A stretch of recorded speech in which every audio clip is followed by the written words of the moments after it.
Everyone's story needs to be told.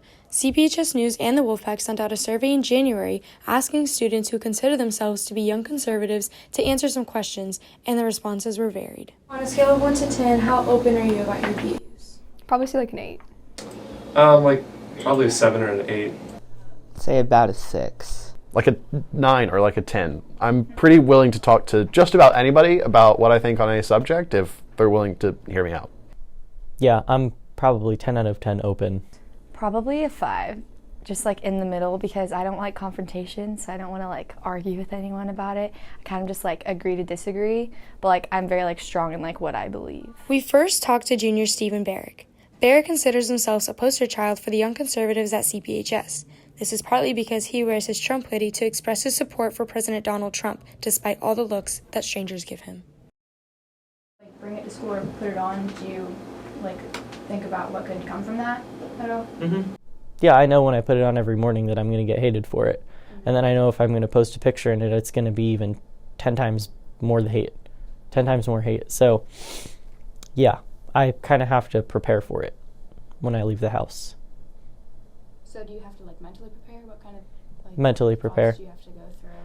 Well, I know nobody's going to physically harm me, and I know that if they're going to try to, I can defend myself. But it's never happened before, and I don't really think it's going to happen. Mm-hmm. So it's just kind of having to prepare for all the nasty looks I'm going to get, and I just have to know that it's going to happen, and I need to just keep my head up and just go through it.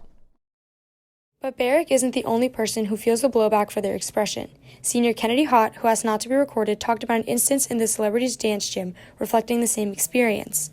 After deciding to speak up about a conversation about climate change, the reaction of her opinion left her regretful. I didn't really get to like explain what I thought. They kind of just like assumed, and then they were like, "Oh my God, you don't believe in climate change," and just like blew up on me. And I was like, "No."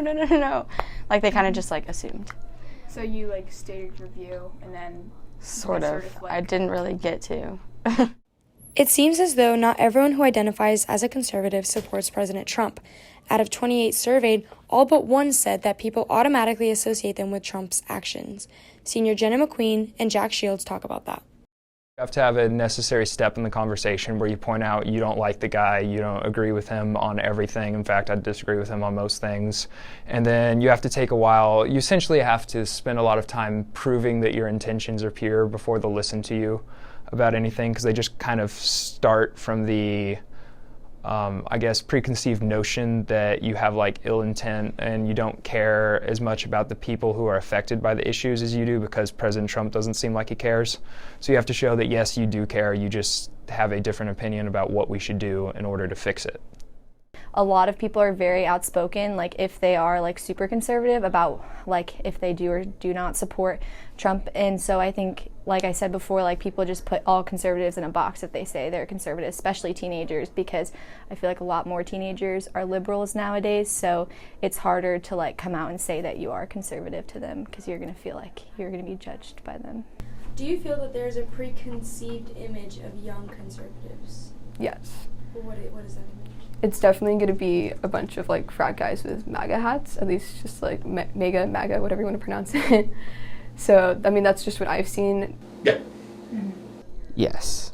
What do you think that image is? So, if you look at any headlines, it's always a bunch of white teenage boys wearing "Make America Great Again" hats, beating somebody up.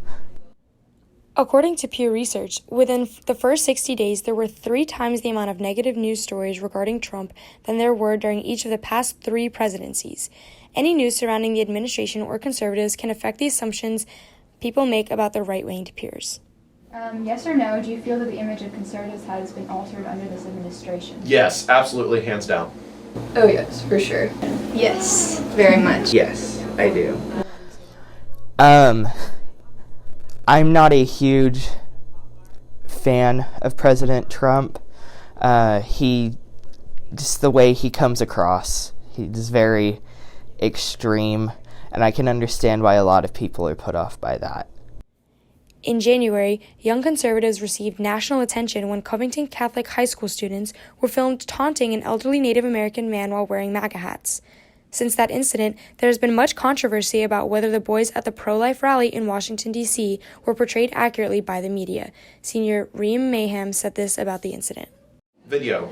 There's a video from Covington Catholic Private School come out that I think has really become emblematic of this is what a young conservative looks like. It looks like someone in a Make America Great Again hat yelling at someone of a minority who's older than them. And I don't think that's what young conservatives look like.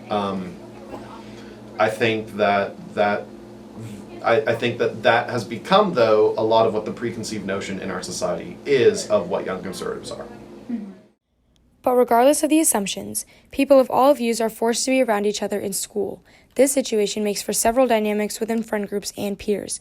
Conservative senior Mitch Jackson is a percussionist who works every day with a range of band students. He said that when people must interact with a variety of people, they need to acknowledge that everyone has different experiences. Like, you can be individual about anything you want. Everyone is different. Everyone has different experiences and has different views on the world. Mm-hmm. We asked students the real moral question regarding political discussions with peers and students. I think it's better to agree to disagree or prove you're right. I think agree to disagree because, you both said, y'all's piece, your perspective. And, what I've learned over the years, when you're, discussing someone, always listen. Never just be oh, this is what I'm going to say. Oh, I'm going to, totally bash them on this. No, just listen. You're going to learn something with every conversation you have. And just, agree to disagree. Just say your piece. Because at the end of the day, you're the only one to, not influence yourself, but, make that decision. So do you think that it's more important to preserve friendship than, be right? Oh, yeah. Mm-hmm. Yeah, there's a phrase that's I can be happy or I can be right. Yeah.